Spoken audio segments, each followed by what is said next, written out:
Voilà que toute la bande arrive dans un nouveau royaume, Valérian, et plus précisément à Crescendia. Là-bas, un coucher de soleil constant.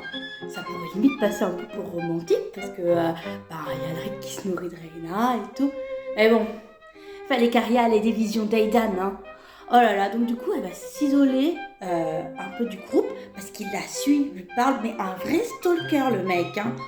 Donc elle s'isole du groupe, mais aussi de Kylian, mais en même temps, c'est un vrai tue-l'amour ça, hein. Et alors elle va se confier au prince Abel, qui lui va lui révéler le projet d'Aidan, c'est de ramener sa mère à la vie. Non mais pourquoi il se prend pour Frankenstein ou quoi? C'est horrible. Oh, vous êtes encore là. Je vois que vous avez suivi les aventures précédentes de la bande, d'Arya, de Kylian, d'Alric. Ah, mon cher Alric. Il est revenu dans un état que je ne lui connaissais guère depuis le Val de Fer. Mais il m'a raconté dans ses récits ce qu'il s'est passé ces derniers mois, depuis les terribles révélations depuis le voile. Il se trouve que les temps étaient sombres. Ils sont repartis dans un vortex de terreur, de chaos, de mélancolie, de points d'interrogation, d'une épée de Damoclès au-dessus de leur tête, sans savoir réellement ce qui allait se passer par la suite. C'était dur à entendre, de savoir qu'il y avait autant de souffrance dans leur tête. Ça paraissait irréel. Alec me disait que les temps étaient durs. Malheureusement, les idées noires, du moins les peurs noires, sont arrivées à leur trousse. Il paraîtrait même que les miasmes se sont personnifiés. À leur plus grand malheur pour les combattre, ça n'a fait que réveiller la férocité, la rage, la soif de sang d'Alric. Comme une envie de goûter un tout petit peu à Arya. D'après ce qu'il m'a dit, j'ai cru comprendre qu'il s'en voulait énormément. Qu'il avait pu discuter longuement avec elle, mais ce passage était compliqué pour lui. C'était quelque chose qu'il n'avait pas prévu, qu'il ressassait. Mais comme on le dit souvent, on ne renie jamais sa nature profonde. Aïe aïe aïe, mais les créatures qui les poursuivaient, c'était des liches là. C'est des créatures qui peuvent aller de l'autre côté du voile, derrière le voile, le monde des morts. Oh, et puis ils sont clairement pas là pour faire la cour à rien, si vous voyez ce que je veux dire. Ils sont accompagnés de maladies, un miasme d'Aidan, dégueulasse, le cheval dégoûtant et tout. Oh. Et avec ses morts vivants, ce sang et tout, Alric il devient complètement zinzin. Il veut sacrifier. Non mais... Et après, il veut bouffer Arya. Non mais... Elle lui file la frousse de sa vie, il revient à lui, ouf, et en fait elle se rend compte que son pouvoir il peut pas faire que le bien, et que si elle fait pas attention elle peut faire aussi mal, donc elle culpabilise un peu et elle rejette dignité. Est-ce que je vous ai dit qu'ils sont tous allés voir un négociant? Mais alors c'est pas un négociant comme dans le commerce, c'est mieux que ça. C'est un négociant où vous lui demandez comme un vœu, et en échange il va vous prendre quelque chose qui n'est pas forcément matériel, parce que déjà alors il s'en fout. C'est comme une méduse qui vous demandait votre voix en échange de jambes, ou une sorcière qui vous disait « Oui ma fille, ton prochain mot tu l'auras, mais ton premier-né tu me devras. » Mais jamais je n'ai été au bout de cette démarche, c'est beaucoup trop horrible. Je ne sais pas qui a donné quoi, mais moi ça me rassure absolument pas. Et ensuite, le groupe, après ce qui s'est passé au château, s'est divisé en deux. Donc il y a un groupe qui est reparti sur Solzar, tandis que l'autre, avec Kylian, ils vont vers Archelune. Et là, ils ont traversé comme une espèce de cimetière, ils ont été poursuivis par des êtres ignobles. Ensuite, les soldats sont arrivés, ils ont fait pleuvoir du sang. Est-ce que je vous explique ce qui se passe quand il y a du sang avec Alric et Arya? C'est beaucoup trop horrible. Elle a réussi à l'apaiser. Je ne sais pas comment parce que c'était beaucoup trop atroce. Et ensuite, c'est pas Kylian qui va faire un cauchemar avec Aidan, je vous l'ai dit, parce que Arya et Aidan c'est terminé. Avec ce qui s'est passé au château, moi je préfère pas vous le raconter parce que c'était beaucoup trop horrible. En tout cas, il se m'est arrivé faire un cauchemar d'Aidan. Et là, qu'est-ce qu'il fait? Il se met à agresser Arya et il veut lui arracher le cœur. Mais qui a l'idée de lui arracher le cœur? Heureusement, ils ont réussi à l'arrêter à temps. Et ensuite, ils ont réussi à l'apaiser. Et ils sont repartis. Après ces épisodes assez mouvementés, il se trouve que les aventures étaient encore un peu plus compliquées. Même s'ils ont discuté longuement avec Arya, qui n'est jamais rancunière, elle a l'air vraiment bonne cette petite. Il se trouve qu'en fait, la noirceur ne faisait qu'arriver. Arya était en train de découvrir le cœur noir. Il se trouve que Killian était empoisonné. Comment, me direz-vous? Elric a évoqué un combat lointain et passif entre Killian et un certain Saren. Il se trouve que ce commandant, paix à son âme, aurait empoisonné Killian avec son épée, sans vraiment le vouloir, mais plutôt par vous savez qui. Et depuis, Killian s'empoisonne de jour en jour, avec une seule même mission dans cette tête, à cause de ce poison. Tuer Arya. Bon, ma foi, vous auriez fait appel à moi, ça aurait été vite fait. Mais je comprends le désarroi d'Elric. Ce n'était pas prévu. Ils ont réussi tant bien que mal à retirer ce poison, à faire en sorte que Killian retrouve sa vraie nature et ne soit plus celui qu'il était sous emprise. Chose faite, Elric m'a fait comprendre qu'il s'était vaguement rapproché, Arya et Killian. Tant mieux pour vous me dire. Puis quand c'est pas Alric ou Killian qui veut buter Arya, bah le prince il continue ses attaques, hein, parce que c'est pas drôle sinon. Il veut buter son frère, il tire une flèche. Arya, elle veut sauver Abel, donc du coup elle reçoit la flèche empoisonnée, avec maladie, le miasme. Elle tombe dans le coma, et en fait elle rêve que sa vie est complètement différente. Tout le monde pense qu'elle est malade, qu'elle s'invente des histoires dans sa tête.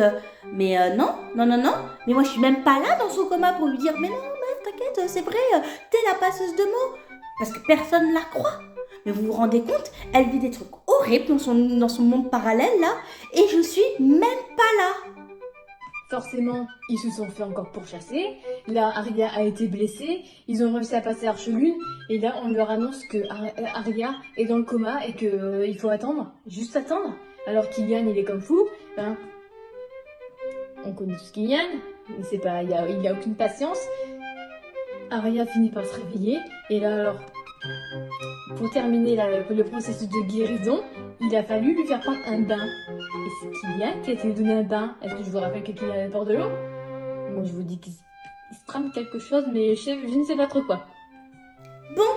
Maintenant que Aidan est sorti de la tête d'Arya, elle peut enfin se concentrer sur Killian. En même temps, le choix il est pas si difficile entre un tueur pervers narcissique et un beau mec qui affronte ses peurs pour venir te sauver. Moi, j'aurais pas réfléchi 50 000 fois. Hein. Donc, ils reprennent les séances d'entraînement, c'est hyper intense, dans tous les sens, avec 3 S. Mais bon, fallait bien que quelqu'un les interrompe. Et ce quelqu'un, c'est Cassandre. Elle arrive, elle a appris un sacré coup de vieux. Elle débarque pour annoncer les gardiens, les mots sacrés, tout son savoir. Ça y est, là, elle se lâche, elle dit tout. Et elle lui dit qu'il faut qu'elle retrouve son livre, Les Contes des Trois Plumes, qu'elle lisait tout le temps avant, parce que c'est un symbole des passeurs de mots, et elle peut avoir des symboles et tout ça. Et après, elle se casse pour aller mourir un peu dans son coin, comme un chat. C'était trop triste. Puis Arya, du coup, il faut qu'elle se concentre pour créer ce livre. Et elle va y arriver, elle peut y arriver plutôt grâce au mot création qu'elle découvre avec Abel. Mais ça bloque un peu parce qu'il faut énormément de souvenirs et elle n'en a pas assez. Alors pour ça, elle va devoir se marier. Ce n'est qu'après quelques passages à travers encore des épreuves, que d'épreuves, qu'Elric me disait qu'ils étaient arrivés dans la cité d'Arche-Lune. Drôle de cité, qui donne envie, ceci dit. Il me disait trouver une forme de résilience. Il s'est étonnamment, me diriez-vous, rapproché de Rhaena. Enfin, d'après ce qu'il m'a dit, rapprocher n'est pas tout à fait le terme catholique que j'aurais employé, mais bon. Il m'a dit que les arbres s'en souviennent encore. Voilà. Passons. Mais je sais qu'Archelune a été assez révélatrice pour beaucoup d'entre eux. Ils ont également rencontré, dans cette cité, de nouveaux horizons, de nouveaux visages. Si je me souviens bien, il m'a parlé d'un groupe qui s'appelle les réfugiés. Intéressant. Il se pourrait qu'Arya cherche peut-être à rallier les gens à sa cause. Après tout ça, une fois que, d'après ce qu'il m'a dit, une fois qu'Arya est revenue un peu à la raison, il se trouve qu'en fait, dans leur quête, et de par leur présence dans la cité d'Archelune, Alric et Arya ont dû se fiancer et se marier. On dirait que c'est un petit peu particulier, entre un Durgal, une jeune femme de 19 ans, 20 ans. Oui, en effet. Même si tout était fictif et pas réel, leur volonté pure et leur sincérité étaient bien réelles entre les deux amis. Ça, il me l'a bien fait comprendre.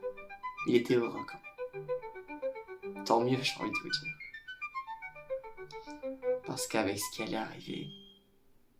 Donc après son mariage, elle fonce pour fabriquer le livre, elle rentre dans une grande méditation et en fait, elle rencontre l'évanescent Mnémée, qui lui raconte que c'est lui l'auteur du livre Le Conte des Trois Plumes, qui s'appelait pas forcément Le Conte des Trois Plumes, parce que avant Arya, la passeuse de mots, ça devait être la reine Galicia, la mère d'Aidan.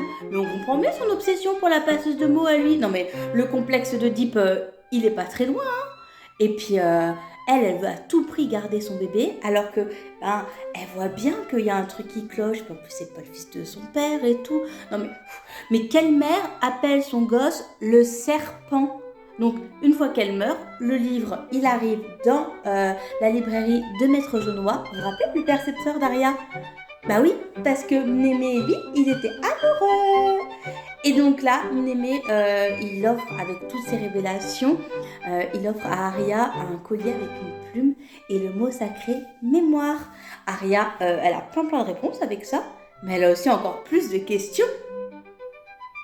Je m'attendais pas à autant de rebondissements, à autant de crainte encore. C'est d'ailleurs dans ces mêmes péripéties que Arya a découvert un nouveau mot. Peur. Vous me le direz? C'est pas rassurant. Mais bon. Je suis sûr qu'elle va y arriver cette game. Et du coup, Alric m'a raconté que, après ses aventures à la cité d'Archelune, il ne s'attendait pas forcément à voir un tel rebondissement, mais il se trouve qu'il y en avait bien un qui les attendait.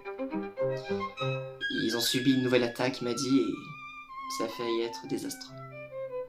De ce que j'ai compris, et surtout de ce que lui a compris, les réfugiés et quelques-uns des voleurs sont repartis de leur côté avec la graine du seul porreur de Cassandre.